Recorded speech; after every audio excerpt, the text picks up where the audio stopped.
Hello and welcome to this video blog in which I want to share with you some insights about whether we can actually trust our perceptions, our thoughts, our emotions. And I would like to start based on the premise that most of us, most of the world, even the Oriental world and our Western world, has actually been raised up to depend mostly on the external world and the teachings to connect with our inner world have been absent from schooling and societal beliefs and the like. Just few people since very early on have been taught how to know themselves, but that's not the case for most of us.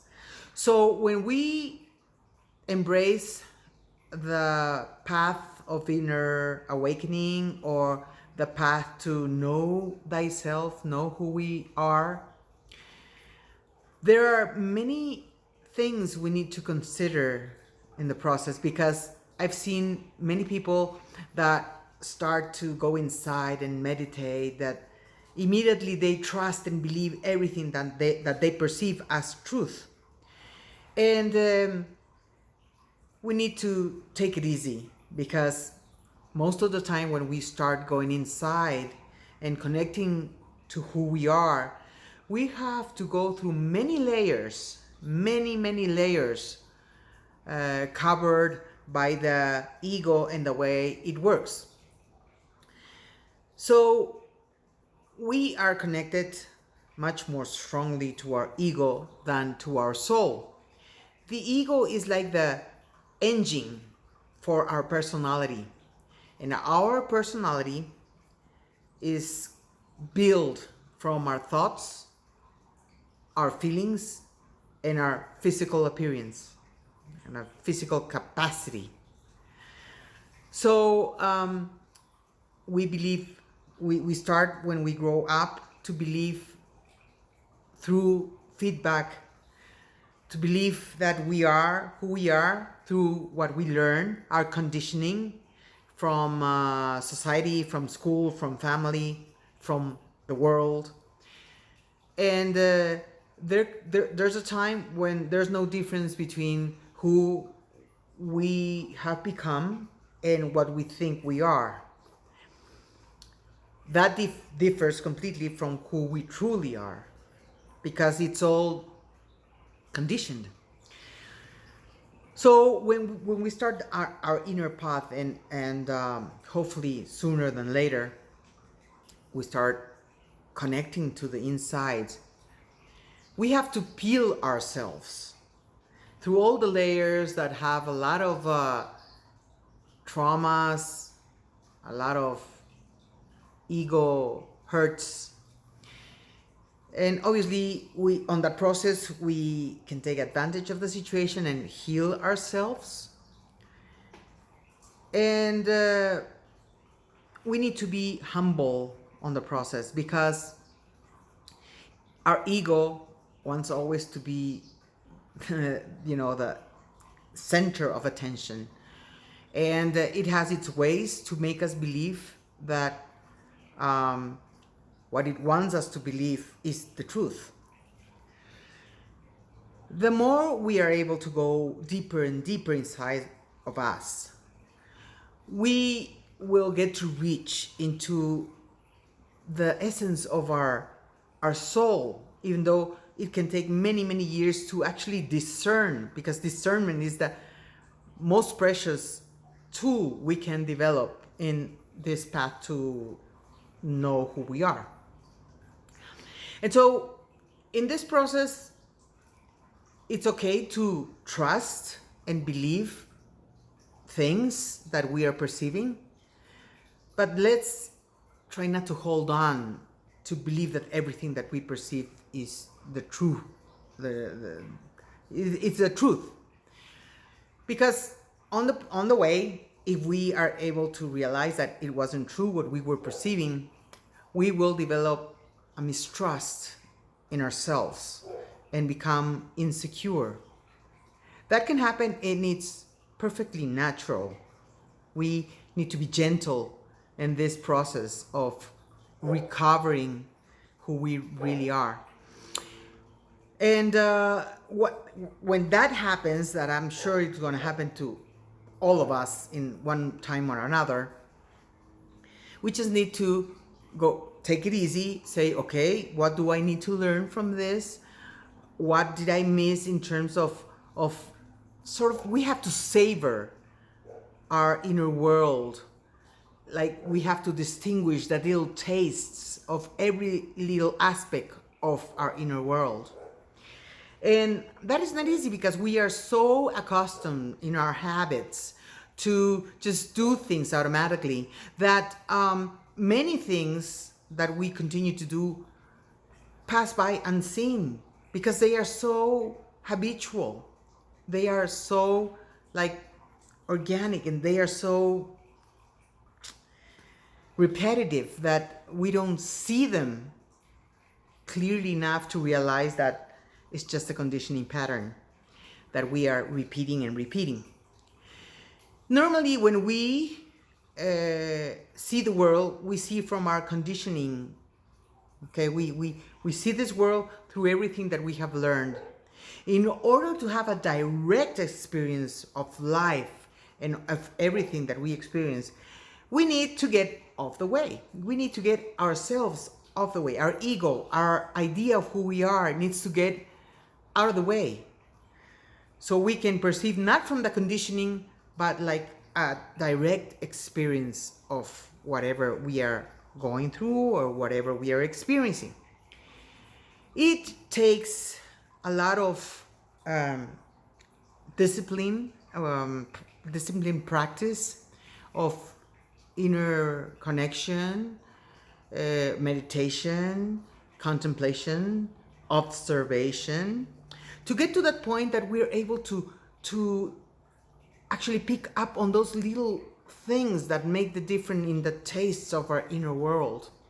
The way the ego works, the way the soul manifests itself, the way the ego wants to and desires things, and the will of the soul, which has different quality to it, different, totally different sense. Then we can reach a sense of certainty that comes from the inside, which is the inner knowing. Nobody can take that away from us. And still, if we get to reach that level of certainty inside, that we know, we simply know, we have the inner knowing. My suggestion, maybe because I am suggesting from wherever I am right now, is not to take things for granted. Always keep an open mind and be humble.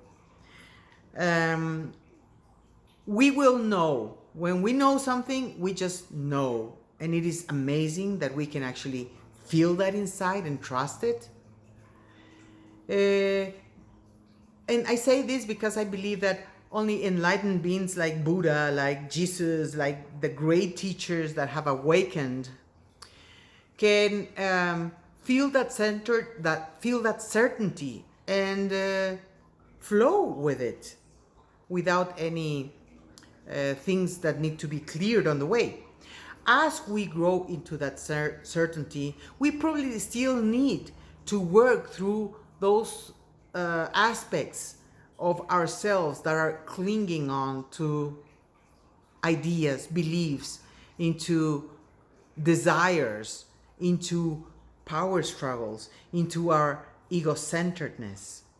So as we grow in consciousness through our chakras, and we are going in consciousness, whether awakening of the Kundalini happens or not, well, I believe that it has to happen. When the Kundalini hits and starts waking us up, it is one of the most powerful things that can happen and support us in our awakening process. But that awakening of the Kundalini also is a very personal process. that can take lifetimes, maybe. I don't know. I have felt it only all the way through my fourth chakra, and from the fourth to the fifth, the uh, possibility of becoming conscious of how that works and how it moves can require much preparation and much transformation in my inner process, so I can be ready to continue the journey upwards into higher consciousness. It is a process. It is something that we need to allow ourselves, give ourselves with patience, with discipline, with love, with gentleness. And like in the twin flame journey that I can speak about, I know there's a lot of confusion and there's a lot of desires, and everybody that I've seen has gone through the phases of not knowing whether this being is the twin flame or something else. Well, nobody can give you that answer. That has to come from your inner process.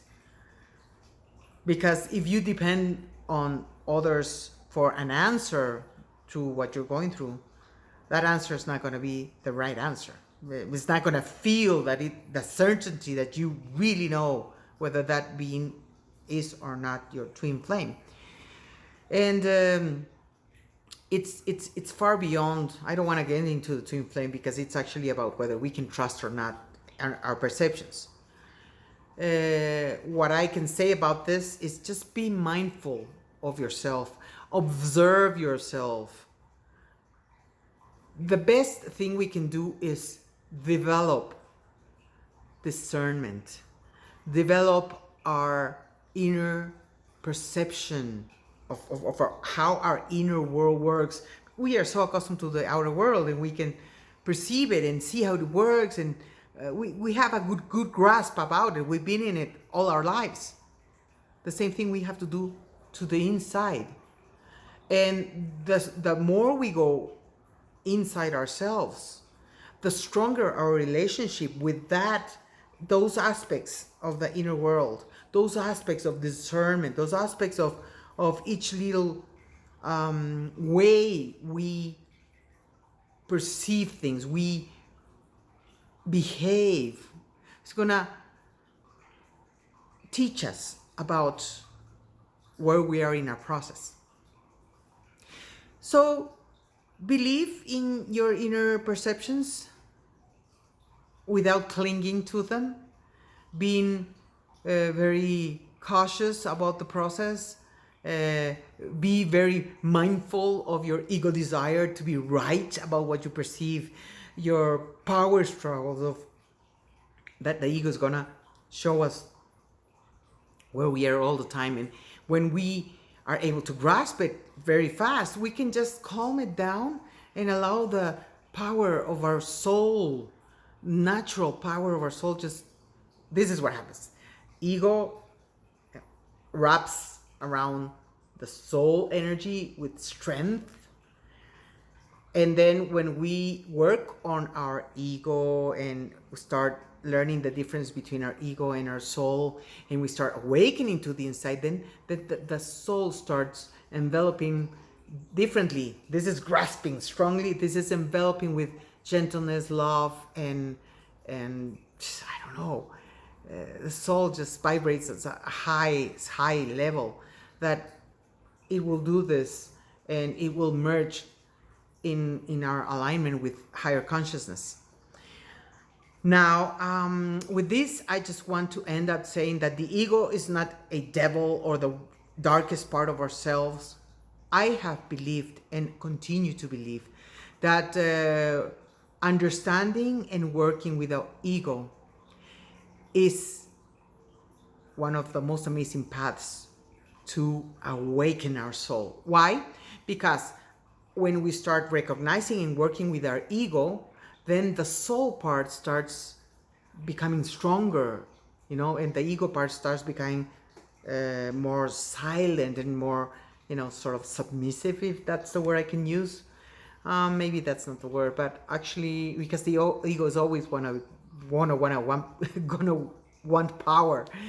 But if we find ourselves in these ego moves by having had the discipline to know how we work inside, and know the difference between how the ego wants to work through and how the soul manifests, then by working through all the ego layers, our soul's gonna become so strong, and our alignment with the soul energy is gonna be so much clearer, that working through the ego and with the ego is gonna weaken its power and allow the other power of the soul to come and embrace and envelop with love and kindness and compassion to our humanness. The ego is so attached to our humanness, but the soul is also part of our humanness.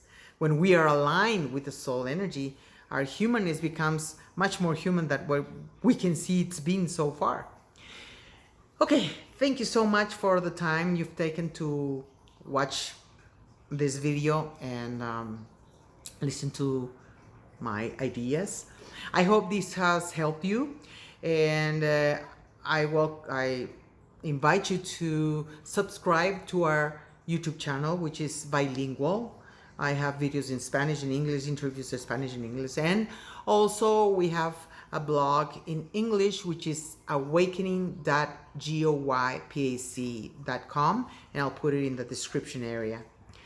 Well, thank you, and leave your comments. Those are always helpful for other people when they come. A lot of people read the comments, and I'm sure your experiences and ideas are going to help other people as well in this journey that we really need to embrace so strongly. This world needs it more than ever. Thank you so much, and until the next opportunity. Bye-bye.